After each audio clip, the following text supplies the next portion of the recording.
Hello students, स्वागत है आपका अपने YouTube channel study with Taresh पर। पिछली वीडियो में हम लोगों ने प्रकाश के गुण, परावर्तन और परावर्तन के नियमों के बारे में स्टडी किया था। आज हम आपके लिए जो वीडियो लेके आए हैं उसमें उस टॉपिक के आगे के टॉपिक हैं जो कि बोर्ड एग्ज़ाम में बहुत ही ज़्यादा पूछे जाते हैं।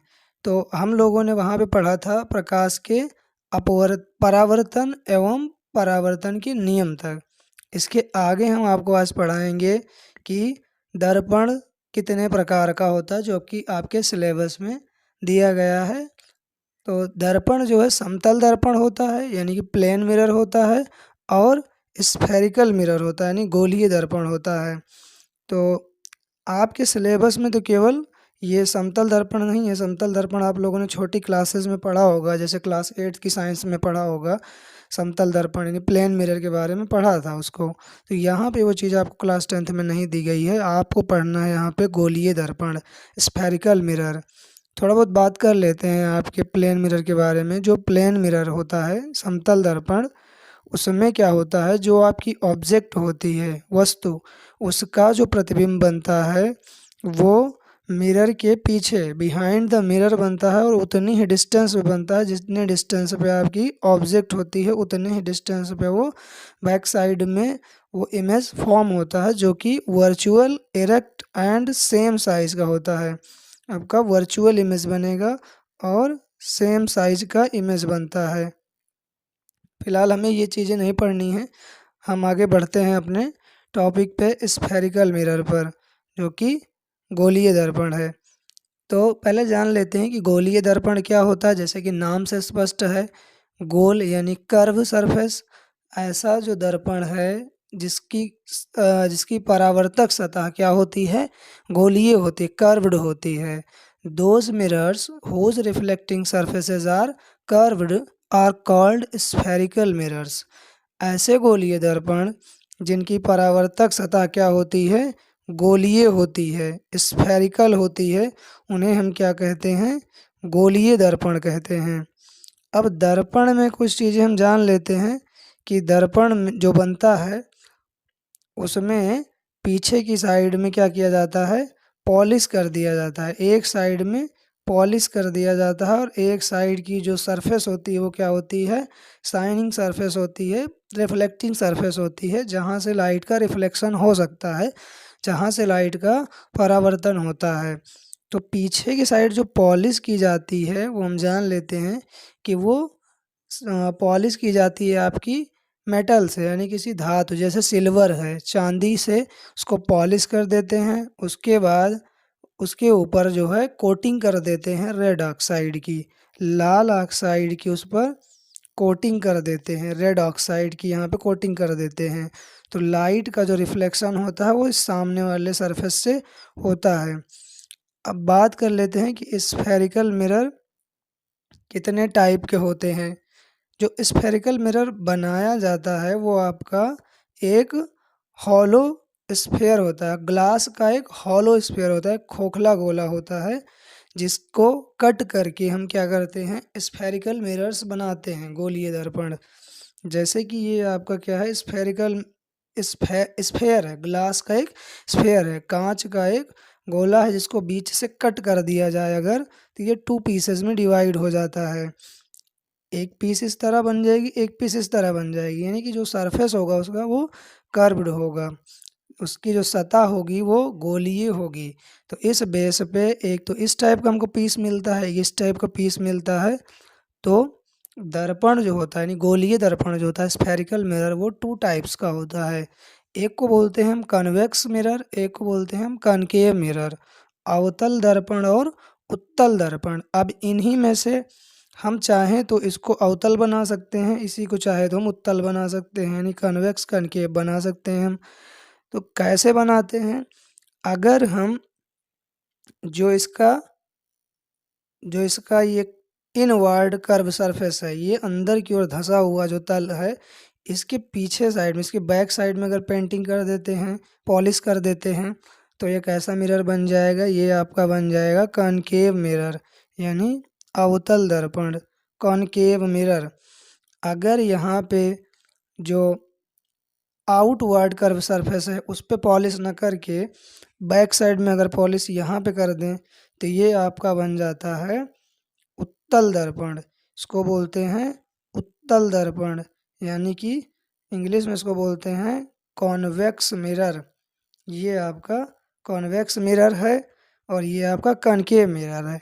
अब इसकी डिफिनेशन कैसे लिखेंगे हम, मान लो बोर्ड एग्जाम में आएगा तो हम इसकी डिफिनेशन ऐसे लिखेंगे, the mirror whose reflecting surface is curved outward. ऐसा गोलीय दर्पण जिसकी परावर्तक सतह बाहर की ओर क्या होती है, उभरी होती है, कर्व्ड आउटवर्ड। जैसे ये मिरर है, इसकी जो इसका जो रिफ्लेक्टिंग सरफेस है, ये रिफ्लेक्टिंग सरफेस है, ये क्या है, कर्व्ड है, आउटवर्ड बाहर की ओर क्या है, उभरा हुआ है इसका परावर्तक तल। तो हम इसको क्या बोलेंगे, उत्तल दर्पण। ऊ से उभरा, ऊ से उभरा है तो ऊ से क्या हो जाएगा, ये उत्तल दर्पण हो जाएगा, कन्वेक्स मिरर हो जाएगा। अब बात करते हैं कनकेव मिरर की। तो कनकेव मिरर में क्या होता है, ये जो रिफ्लेक्टिंग सरफेस है, परावर्तक तल है, ये रिफ्लेक्टिंग सरफेस जो है ये क्या होता है, अंदर की ओर धंसा होता है। ये कर्व्ड होता है इनवर्ड साइड में और पॉलिश की जाती है इधर पीछे साइड में, बैक साइड में की जाती है। तो ये जो दर्पण है इसको हम क्या कहते हैं, इसको कहते हैं अवतल दर्पण, कनकेव मिरर। इसका जो रिफ्लेक्टिंग सरफेस है वो क्या है, कर्व्ड है, इनवर्ड, अंदर की ओर धंसा हुआ है।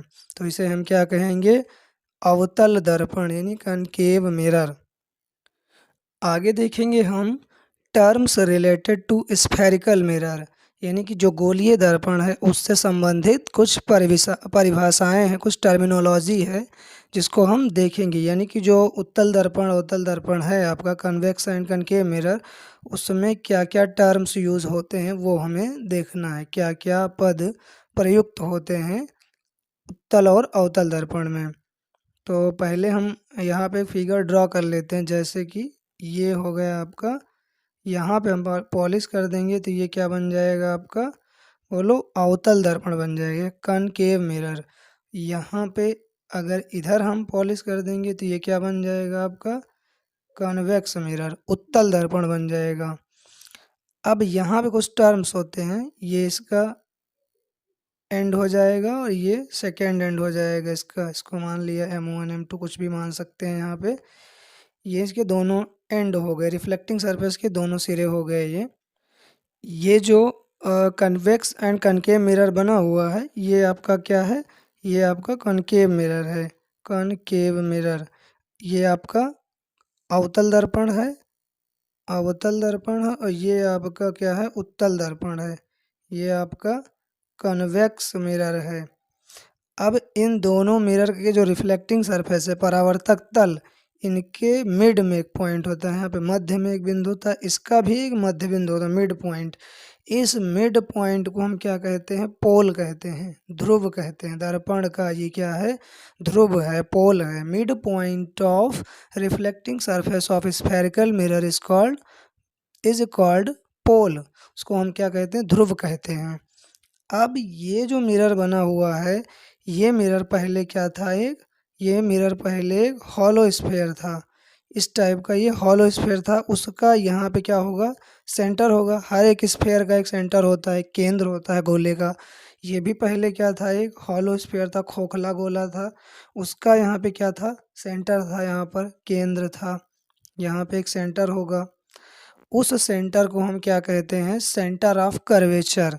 उसको हम बोलते हैं वक्रता केंद्र। यानी जो गोलीय दर्पण है, जिस खोखले गोले का एक भाग होता है, एक पार्ट होता है, उस खोखले गोले का जो केंद्र होता है, सेंटर होता है, उस हॉलो स्फीयर का सेंटर क्या कहलाता है, आपका सेंटर ऑफ कर्वेचर, यानी वक्रता केंद्र कहलाता है। ये हो गए दो टर्म आपके, पोल हो गया, सेंटर ऑफ कर्वेचर हो गया, यानी वक्रता केंद्र और ध्रुव हो गया। इसके बाद बात आती है आपकी, आपको पढ़ना है आगे प्रिंसिपल एक्सिस, मुख्य अक्ष क्या होती है, आपको मुख्य अक्ष के बारे में पढ़ना है। यहाँ पे आपका पोल है, यहाँ पे आपका सेंटर ऑफ कर्वेचर है मिरर का, ये आपका सेंटर ऑफ कर्वेचर है मिरर का। अब यहाँ से एक इमेजिनरी लाइन पास होती है, यानी काल्पनिक रेखा, जो रियल में नहीं होती। मिरर में कोई रेखा हमको नहीं दिखाई देती, मिरर में, दर्पण में, कि यहाँ से कोई रेखा पास हो रही है। हम कल्पना करते हैं कि इमेजिनरी लाइन होती है जो कि सेंटर ऑफ कर्वेचर और पोल से पास होती है। यहाँ से सेंटर ऑफ कर्वेचर और पोल से, यानी वक्रता केंद्र और ध्रुव से जो रेखा गुजरती है, काल्पनिक रेखा, उस काल्पनिक रेखा को हम क्या कहते हैं? इस काल्पनिक रेखा को हम कहते हैं मुख्य अक्ष, प्रिंसिपल एक्सिस, इसको बोलते हैं मुख्य अक्ष। इसके बाद बात आती है, इसके बाद बात करते हैं अपर्चर। मिरर का अपर्चर होता है, यानी द्वारक होता है, अपर्चर। अब ये अपर्चर क्या है? दर्पण का द्वारक क्या होता है? जैसे ये दर्पण है, ये इसका क्या है? परावर्तक तल है, रिफ्लेक्टिंग सरफेस, इसके दोनों एंडिंग पॉइंट हैं। ये जो एंडिंग पॉइंट हैं, इन्हीं एंडिंग पॉइंट को हम यहाँ से अगर ज्वाइन कर दें तो ये क्या हो जाएगा? इसका व्यास हो जाएगा, डायमीटर। तो रिफ्लेक्टिंग सरफेस के डायमीटर को, the diameter of reflecting surface of spherical mirror is called aperture of mirror, यानी कि गोलीय दर्पण के परावर्तक तल के व्यास को क्या कहते हैं? द्वारक कहते हैं, अपर्चर कहते हैं। यहाँ पे इसका अपर्चर होगा ये, इसको हम द्वारक कहते हैं। इस द्वारक से, यानी कि इस अपर्चर से हम मिरर का साइज डिसाइड कर सकते हैं। अगर ये अपर्चर यहाँ तक होता तो ये मिरर यहीं तक देखा जाता, ये मिरर छोटा होता। तो यही अपर्चर डिसाइड करता है, यानी द्वारक निर्धारित करता है कि दर्पण की साइज क्या होगी, दर्पण का आकार कितना होगा, ये दर्पण का द्वारक डिसाइड करता है, यानी कि अपर्चर। इसके बाद बात करते हैं फोकस की, मुख्य फोकस, प्रिंसिपल फोकस क्या होता है? प्रिंसिपल फोकस हम देखते हैं जो सेंटर ऑफ कर्वेचर है एंड पोल, वक्रता केंद्र और ध्रुव, इसके बीचों बीच में मिड पॉइंट में एक पॉइंट होता है।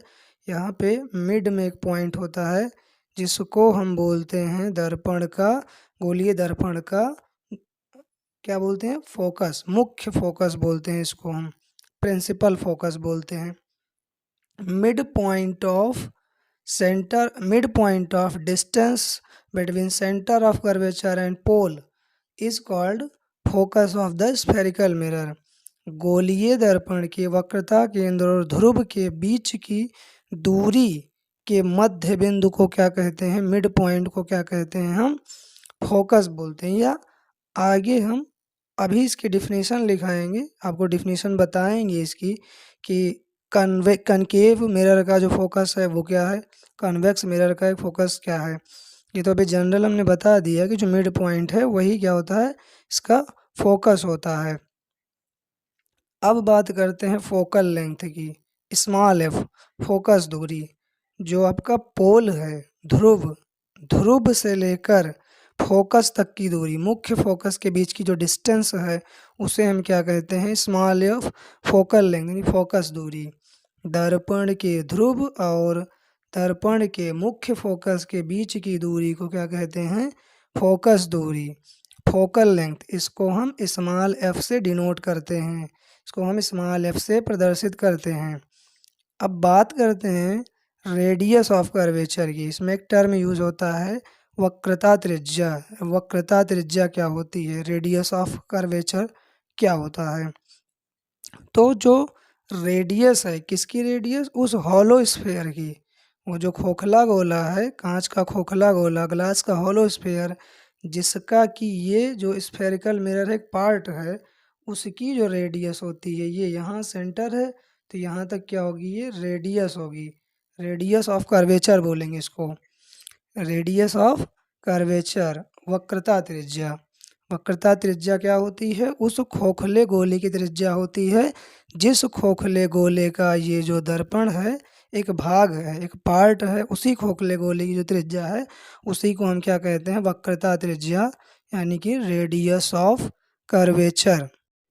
अब हम बात करेंगे कि जो रेडियस ऑफ कर्वेचर होती है और जो फोकल लेंथ होती है मिरर की, फोकस दूरी और वक्रता त्रिज्या, इनके साइन कन्वेंशन क्या होते हैं, इनके चिन्ह क्या लिए जाते हैं, प्लस में या माइनस में।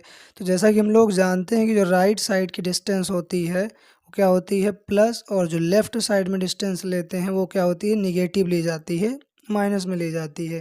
जैसा हम लोगों ने क्लास 9th में या क्लास 10th की मैथ में निर्देशांक ज्यामिति में पढ़ा है, कोऑर्डिनेट ज्योमेट्री में हम लोगों ने पढ़ा है कि जो कोऑर्डिनेट्स होते हैं, इन कोऑर्डिनेट्स में इस साइड की डिस्टेंस पॉजिटिव, इस साइड की डिस्टेंस नेगेटिव, इस साइड की डिस्टेंस पॉजिटिव, इस साइड की डिस्टेंस क्या होती है नेगेटिव।